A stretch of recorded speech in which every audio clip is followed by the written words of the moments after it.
Thank you for taking a minute of your time to watch this short video. My name is Martin Newman and I am the Consumer Champion. I want to talk to you briefly about channel strategy and give you some of my top tips for ultimately turning up where customers want you to be, because that's really what channel strategy is all about. Now, any business has a number of channels, some of which it controls, some of which are direct and some of which are indirect, where they can reach customers through, whether that's a business selling to another business or whether you're selling to a consumer. Let's talk primarily about consumers. So you could be selling through your stores if you're a retailer, you could be selling online through your website, you could also be selling through Amazon and other marketplaces, you could be selling through an app or engaging through an app with customers, you could be selling and serving customers obviously through customer service channels, which could be a combination of a contact center, it could be through email, it could be a form on the website, it could be live chat, it could be leveraging your staff in your store to do product displays and demonstrations to customers online to sell to them that way. There are ultimately lots of channels and lots of routes to market in that sense.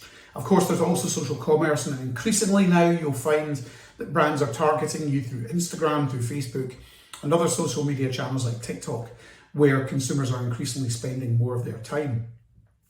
And then, of course, there's the marketing channel. So you've got push notifications to mobile, you've got emails coming out on a daily basis, seemingly from brands that you buy online from. You've got proximity marketing, brands that will target you when you walk past their store or a physical presence.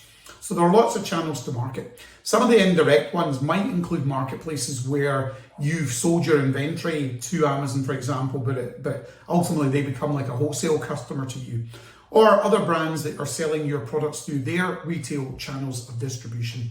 So my first top tip is be clear on what channels are relevant for you, for your business, and more importantly, for your customers, to make sure you turn up where they need you to be. The second is about understanding consumer behavior. The path to purchase is not a linear one, and particularly if we're in a multi-channel business, our customers will often start their journey on the website, but conclude it in our physical environment, in our stores, in our brick and mortar high street shopping centre stores or wherever they happen to be. Therefore, it's really important that that website has all the up-to-date information about the stores, about the range available, about the hours the stores are open, about the services that are available there. If you're offering click and collect, whereabouts is that? Where do I collect my order when I go to the store? I came across an example not that long ago, actually, interestingly, of a very, very large Spanish retailer who shall remain nameless. And basically, they only have a small fraction of the range available in their store actually showcased on their website. The problem with that is that as a customer, if you are researching online before deciding about going into store to buy, if you only see what's available and actually there's thousands more items available in the store, the chances are they might not showcase what you were looking to buy, therefore you might not bother going in the first place.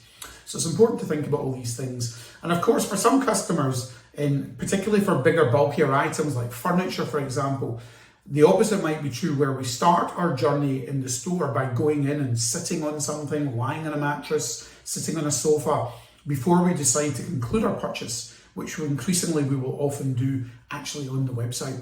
So that's the world that we live in. We live in a multi-channel world, and it's really important to understand how consumers behave from that point of view.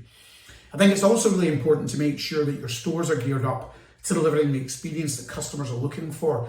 So things like being able to order online, but have it shipped directly. So you could be in the store and you could have a staff-assisted sale through an endless aisle, through a kiosk, where they're able to offer you a broader range of products. For whatever reason, you might not have availability of everything in that store because you're limited by the square footage or meterage that you have. Therefore, you can still capture that purchase from customers. So important to think about those elements as well. And then finally, and most importantly, I think it's really important to understand from a diverse and inclusive perspective all the different communities that you need to serve as a business. And the one that I'm going to call out is the community that is probably the most poorly served of all, that I experience, whether that's in the UK, the States, or in Europe. And that is the disabled community. In the UK alone, there are 14 million consumers, or 14 million human beings who have some form of disability. Many of those are hidden disabilities. Of course, some of them are overt. That can be somebody in a wheelchair, somebody who's visually impaired, somebody who needs to use a guide dog.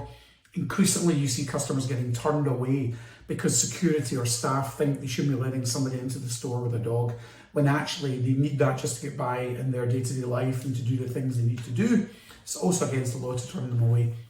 So really important that we think about how do we serve those customers more effectively, because commercially it's a massive opportunity. That community alone is worth £350 billion in the UK.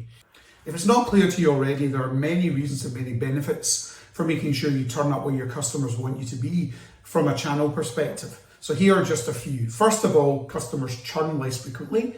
They spend more, they become more frequent purchasers because you just end up popping up in all the places where they happen to be and where they want you to be. So their recency, their frequency, and their value increases. Their lifetime value increases. And they start that journey from being a customer into being a fan. And at that point, they become advocates for your business. And that is the nirvana from a marketing point of view, because that is when they go and tell other people like them how good you are.